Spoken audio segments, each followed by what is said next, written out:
శనార్థుల నా దగ్గరనైతే ఇక బాహుబలి వినయ్ అన్న ఉన్నాడు. మరి అన్నను మరి బై ఎలక్షన్ లో జూబ్లీహిల్స్ ఎలక్షన్లు బాగా జోరుగా అవుతున్నాయి కదా.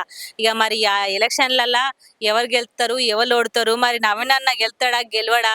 అటు సతీమణి ఎవరు సునీత గారు ఉన్నారు, గోపీనాథ్ సతీమణి. ఇక ఆమె అయితే సింపతి ఓట్లు పడతాయా పడేయా అని కూడా మస్తుగా జబర్దస్త్ ప్రచారం చేస్తున్నారు. మరి ఏ తీరైతే తెలియదు. బీజేపీ కూడా లంకాల దీపక్ రెడ్డి కూడా ఉన్నాడు. ఇక ముగ్గురులో ఎవరు గెలుస్తారు ఏం కథ అని మన దగ్గర బాహుబలి వినయ్ అన్నాడు.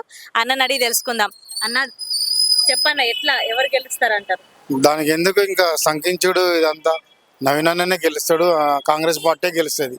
ఎందుకంటే జూబ్లీ హిల్స్ లో ఇప్పుడు గవర్నమెంట్ కాంగ్రెస్ పార్టీ ఉంది.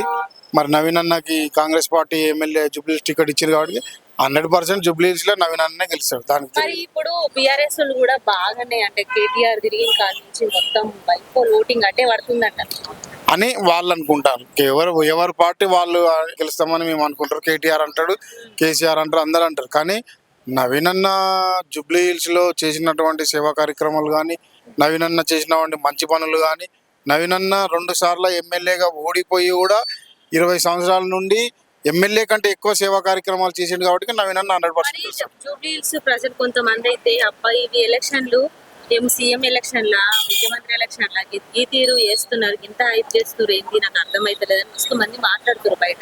100% జూబ్లీ హిల్స్ వాళ్ళకి అదృష్టం ఈ ఎలక్షన్ రావటం. ఎందుకంటే ఇప్పుడు కాంగ్రెస్ పార్టీ అధికారంలో ఉంది కాబట్టి కాంగ్రెస్ పార్టీ అభ్యర్థిని గెలిపించుకుంటే మీ జూబ్లీ హిల్స్ అభివృద్ధి చెందుతుంది కదా. ఇంతకుముందు బీఆర్ఎస్ అభ్యర్థి ఉండే, నీకు బీఆర్ఎస్ అభ్యర్థి ఉన్నప్పుడు ఇప్పుడు కాంగ్రెస్ గవర్నమెంట్ ఉన్నప్పుడు ఎట్లా అభివృద్ధి చెందుతుంది?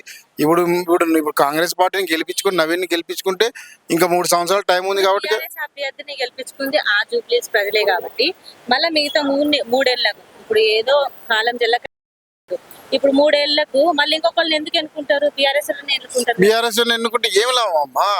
గవర్నమెంట్ ఏముంది? కాంగ్రెస్ పార్టీ ఉంది. మరి నిధులు తేవాలంటే కాంగ్రెస్ ఎమ్మెల్యే ఉండాలి కదా.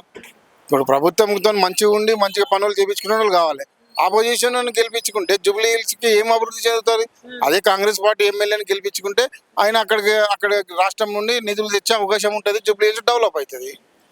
అందుకే కాంగ్రెస్ పార్టీ అభ్యర్థిని గెలిపించుకోవాలి. తిరుగుతున్నదా?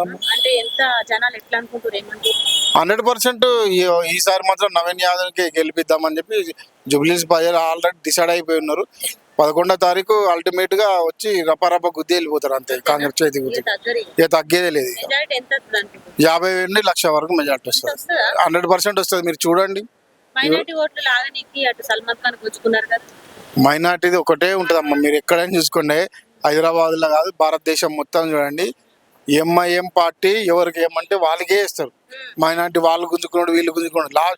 వాళ్ళు ఎవరితో తిరిగినా లాస్ట్కి మాత్రం ఓటు ఎవరైతే వాళ్ళు నాయకులు చెప్పిన వాళ్ళకే ఓటేస్తారు. వాళ్ళు కాంగ్రెస్ పార్టీకే ఇస్తారు ఓటు. 100% 100% నవీన్ అన్న వస్తాడు. రాసి పెట్టుకోండి మీరు. 100% అయితే నవీన్ అన్న అనుకుంటున్నారు. ఆల్మోస్ట్ ఆఫ్ ఆల్ ఇప్పుడు చాలా మంది మొన్న చూసిన న్యూస్ కానీ కొన్ని సర్వేస్ లో కానీ తెలిసింది ఏంటంటే 100% అయితే నవీన్ అన్న వస్తారు.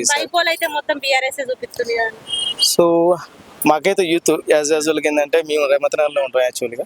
సో కాబట్టి మాకు నియర్ బై ఉంటాడు. అన్న చాలా చేశాడు, యూత్ కూడా చేస్తున్నాడు. సో మీ రెస్పాన్స్ అనేది చాలా బాగుంటుంది సార్. నాకు ఎనీ టైం పోయినా సరే మాకు చాలా రెస్పాండ్గా ఉంటాడు, చాలా మంచిగా మాట్లాడతాడు. సో అంటే ఏ స్థాయి నుండి అని కాదు, బట్ అది ఫ్రెండ్లీగా ఉంటాడు. సో కాబట్టి ఇప్పుడు జనానికి కూడా కావాల్సిన అలాంటి నాయకుడే కాబట్టి సో 100% యూత్ నుంచి అయితే నవీన్ అన్న. సో ఎక్స్పీరియన్స్ ఒకటి చూడాలి కదా. అంటే ఇక్కడ పర్సన్ ఎవరైనా కాదు, బట్ ఇక్కడ ఎక్స్పీరియన్స్ అనేది మోస్ట్ ఇంపార్టెంట్ అనేది.